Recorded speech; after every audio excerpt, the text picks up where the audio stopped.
Hey, what's going on, everybody? MysterySchooler here, back with another live presentation. How are you all today? Yeah, I was originally going to title, I've been doing research into aeronauts and old world flight.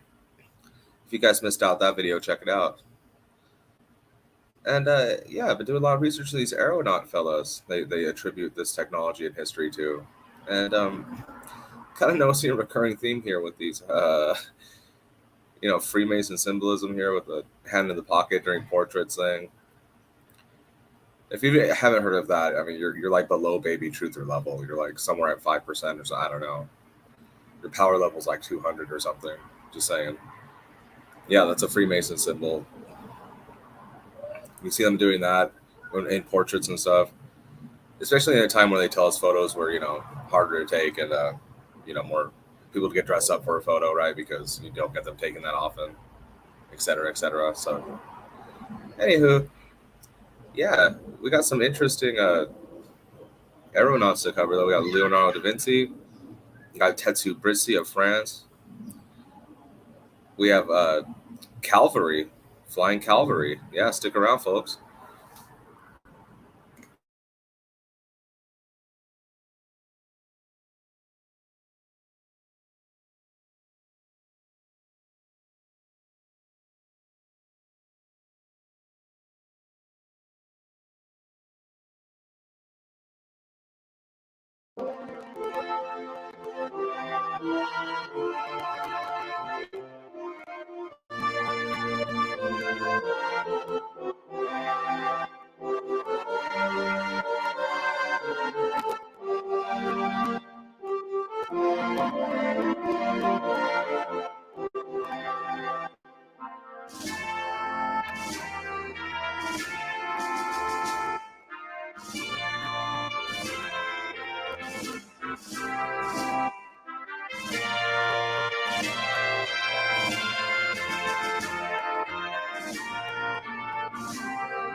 So that gentleman we were just looking at, the obvious Freemason, was James Glacier.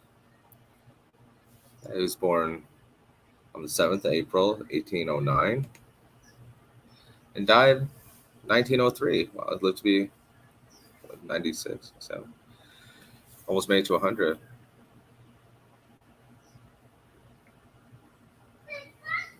He was an English meteorologist, aeronaut, and astronomer.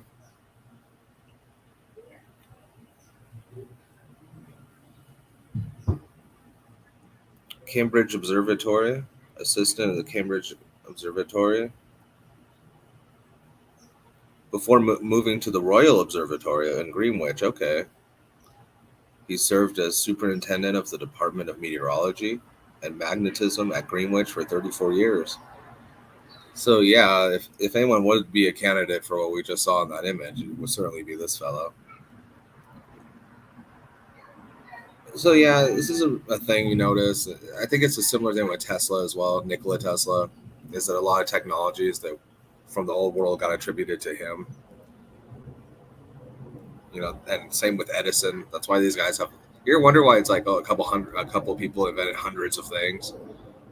That's what I think. It's been falsely attributed, but that's just my speculation. Interesting stuff, regardless. Though this guy had the allegedly has the broke the world record for altitude, highest altitude. He passed out 8,800 meters, 28,900 feet before a reading could be taken. Convenient. One of the pigeons making the trip with him died. Okay. Estimates suggest that he rose to more than 9,500 meters, 31,200 feet, as much as 10,900 meters, 35,800 feet above sea level. Shear lost consciousness during the ascent, and Coxwell lost all sensation in his hands. The valve line had become entangled, so he was unable to release the mechanism. With great effort, he climbed onto the rigging and was finally able to release the vent before losing consciousness. This allowed the balloon to descend to a lower altitude. Interesting. His friend saved him. Coxwell. Coxwell saved him. Good job, Coxwell. Glacier lived at 20 Dartmouth Hill, okay, where there is a blue plaque in his memory. Oh, cool, okay. Became like a historical place where he used to live. Oh, yeah, there it is on the bottom right. James Glacier, 1809-1903, astronomer, meteorologist, and pioneer of weather forecasting.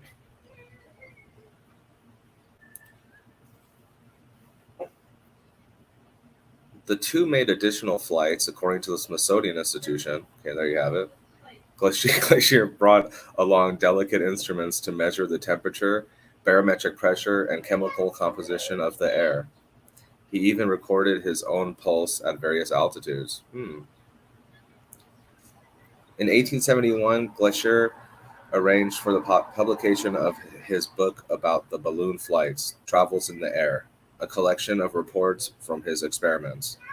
To ensure that numerous members of the general public would learn from his experiences, he included detailed drawings and maps, colorful accounts of his adventures, and vivid descriptions of his precise observations, according to one report.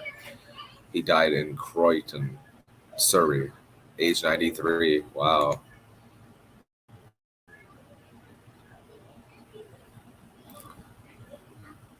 All right, we got Parkway in the house. What's up, buddy? Sasquatch Mind Control. Hey, what's up? Starry Lost and Found. Thanks for being here. How you doing? Well, thanks for joining us, even though you're working. We appreciate you.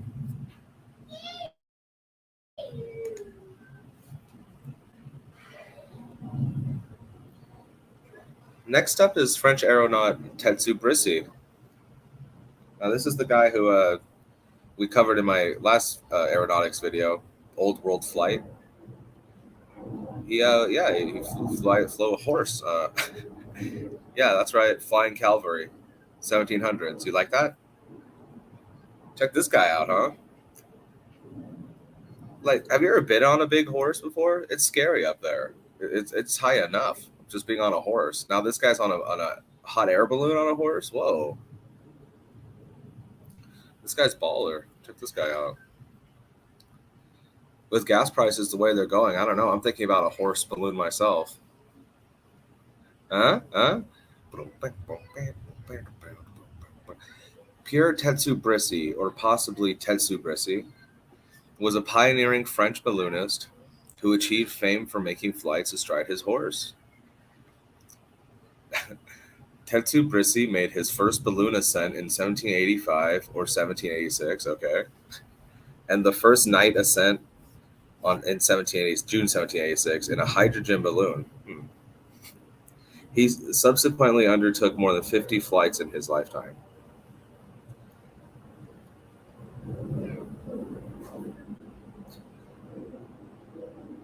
During the last years of the 18th century, besides the military applications by men of heart and patriotism, balloons continued to contribute to national and military festivals. 3 years before the revolution, Tetsu Brissi, a new aeronaut, gave himself the title of physicist and announced plans for a 24-hour balloon flight using a hydrogen balloon with oars similar to John Pierre Blanchard. I know I'm a broken record, guys, but we covered all this stuff in vivid detail in my Old World Flight video. That's 4 or 5 videos ago. If you missed it, check it out. But yeah, we'll brush up on it a little bit. I got you. We'll do it again. I don't care. Yeah, look at this dude, right? $5 a gallon my ass, this guy said.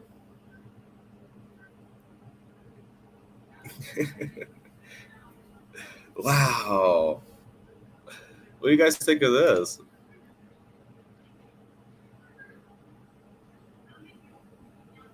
All right, we got Max Vision remote viewing class in the house. What's up, brother? Great to see you, man. Everybody, if you're not subbed to Max Vision remote viewing class, definitely check him out. He's live consistently every week at least. The Salty Magnet Fisher says, just got here. Did you cover the Sonero Aero Club? I'm not sure what that is. I'll check it out, though, some other time. Yeah, more on this guy though, who flew a horse, took his horse up in a hot air balloon. Tetsu Brissi. He flew for 11 hours and made the first electrical observations as he ascended into thunderclouds. He stated that he drew remarkable discharges from the clouds by means of an iron rod carried in a basket. In the basket, he also experienced St. Elmo's fire, a phenomenon in which luminous plasma is created by corona discharge from a rod-like object in the atmoplane electric field. Wow. There it is, guys. St. Elmo's fire. Not sure if you ever heard of that. Yeah, we're going deep. We're going deep today, guys. We're going deep. Check this out. In 1786, Tetsu Brissi was the first man who was called upon to pay damages for crops which had been trampled, mostly by the rustics who flocked to see him. He's so famous, people are trampling crops. Oh, I gotta see that guy. There's a horse balloon man. I don't know. I don't deny that this guy existed, or there was like cavalry, military in use like this back then. Aerostatic cavalry in use back then, but this whole story with it just this being one guy or whatever who always did this and that was it. I don't know, because we're gonna see in a second here. I got a picture. Seems like it was more being used more practically, like, you know what I mean? Like, I covered in the previous video. I thought at first when I saw this image, like, oh, they're having their you know, they're having their public display of the balloons, right? And then I realized, oh no, those ships in the bottom right over there are firing on each other. So I don't think they're just this. We're looking at an invasion here.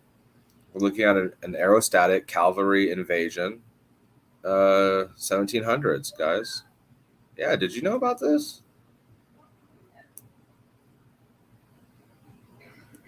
And look, check it out. There's people underneath fleeing or something. What the hell? This image is from a really old book I was analyzing.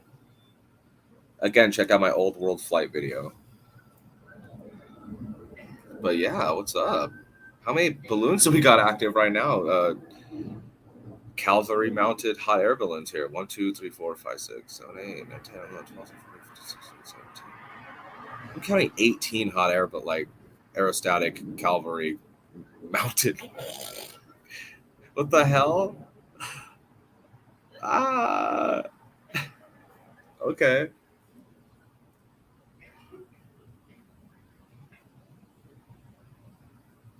I mean, yeah, good luck, stopping that with a wall, right? I mean, if the Greeks had this, Troy would have been fucked, right? Just saying. Oh yeah, and that article I mentioned earlier about the guy with a similar design with oars and paddles.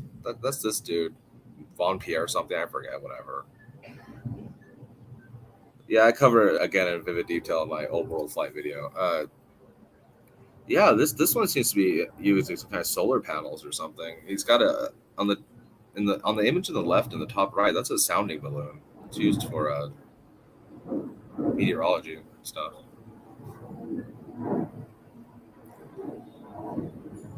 Yeah, here's some other aeronauts who weren't so lucky. Some accidents, dramatiques. Let's go check back on chat real quick. Oh yeah, Max Vision remote viewing class says, yeah, that sounds possible. St. Elmo's fire is free electrons. Yeah, St. Elmo's fire. What a trip, huh? Max Vision says happens on ships and storms. Yeah, it's a trip. It's surprising that more stuff doesn't happen like that with all these metal things flying around like planes and hovering around the water like boats, metal objects, right? They must have something built into them to handle that or something. Because yeah, it sounds like a good way to get toasted. Q Essence, welcome. How are you doing today? All right, we got Meta Yarb in the house. What's up, brother? Emerald Tablet 2 is coming tomorrow or the day after tomorrow. It depends if I get called into work or not. Yeah, but these unfortunate people passed away, or at least this chick on the left did, because I'm pretty sure this is an obituary, or if not this one, the slide after is an obituary.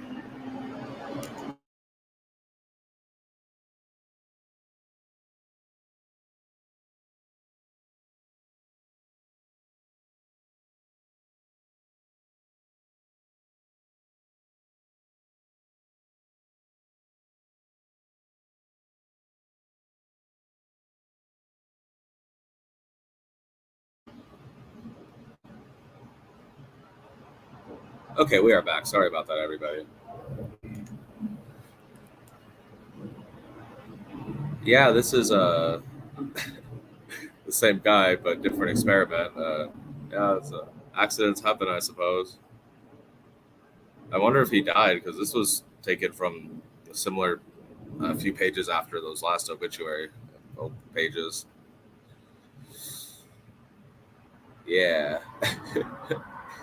Still though, I'm still comparing this to paying all that gas money. I'm like, I don't know, man.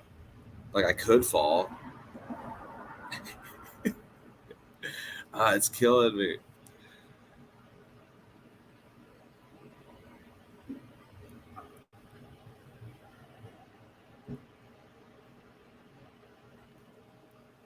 Yeah, this is just straight up. Look at this.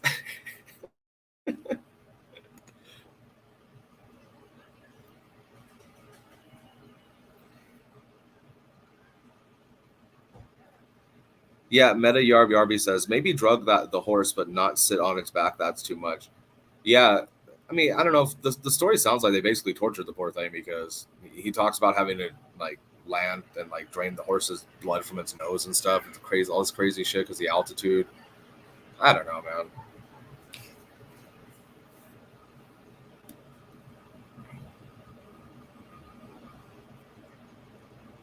Yeah, what do you guys think of this thing on the left, though? I'm thinking this thing can actually fly. And notice at the top, it's got a electrical connections up there. It's got copper rod connected to the, you know, steel sticking out of what looks like balloons, possibly with rubber balloons, probably filled with something acidic, like battery. Like it's your battery above your head.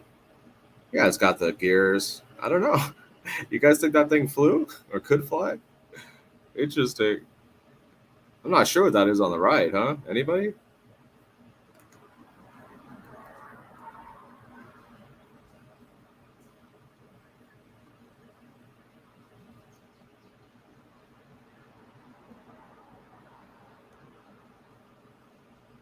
Up next, we got our next Freemason aeronaut, Leonardo da Vinci's flying machine. The desire to fly is expressed in his many studies and drawings. His later journals contain a detailed study of the light of birds and several different designs for wings based in structure upon those of bats, which he described as being less heavy because of the impenetrable nature of the membrane. There is a legend that Leonardo tested the flying machine on Monte Cerri with one of his apprentices, and that the apprentice fell and broke his leg. Hmm. One design that he produced shows a flying machine to be lifted by a man powered rotor. It would not have worked since the body of the craft itself would have rotated in the opposite direction of the rotor. Yeah, so it sounds like an easy fix, right? Is that the design he gave you, huh? So you don't rip it off, right? I don't know. While he designed a number of man powered flying machines with mechanical wings that flapped, he also designed a parachute and a light hang glider which could have flown. And in that really old book I was analyzing, in my old world flight video, we had this on the right. I try to translate it. So it's supposed to be a sketch of Leonardo da Vinci representing a parachute, 1495. Wow. There he is, guys. You think that's it's Leonardo da Vinci over there taking off on the parachute? If a man has a flag of starched canvas, each side of which is 12 fathoms wide and which is 12 fathoms high, he can throw himself from any height whatsoever without fear of danger. Wow, and the first thing I thought of when I saw this was because I'm a big nerd, I was like, man, that reminds me of Breath of the Wild. And I'm not 100% on this, but I'm pretty sure in the description of that item, the hang glider is using, it says it's made of canvas specifically. I'm like, oh, yeah. Huh? So basically, get really high up and you're straight, according to Leonardo. You can go first, though. I'm good.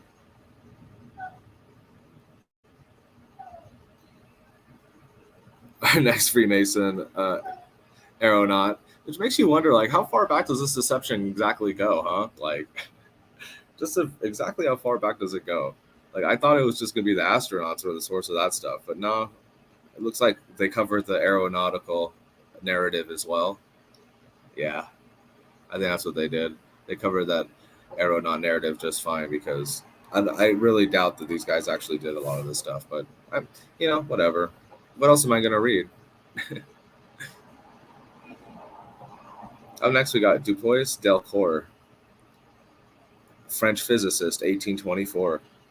November 7th, 1824, he managed from the domain of Montjean du Boissos the first ascent of an experimental aerostatic flotilla made up of 5 balloons. Wow. So I don't know about you guys. When I first saw that image on the left, I was like, oh, it's just a drawing, right? You got that. I know some of us suffer from serious cognitive dissonance. Oh, it's just a drawing. But here it's saying that this actually happened, so it's not just a drawing. Reaching an altitude of 2,600 meters, its purpose is to study the circulation of higher currents. He is the founder of the Aerostatic and Meteorological Society of France. Wow. So yeah, that guy's in, right? That guy's in for sure. Check that out. It's got 4 massive hot air balloons and then one even more massive hot air balloon in the center. It looks like the way it's tied up, maybe you turn it like you can pivot the hot air balloons on left or right side. Maybe you can turn a little bit. Wow, that thing's badass though. This translates to 2 curious projects: the aerostatic flotilla of Dupuis Delcourt, French physicist, 1824. Wow, there it is, guys. Badass.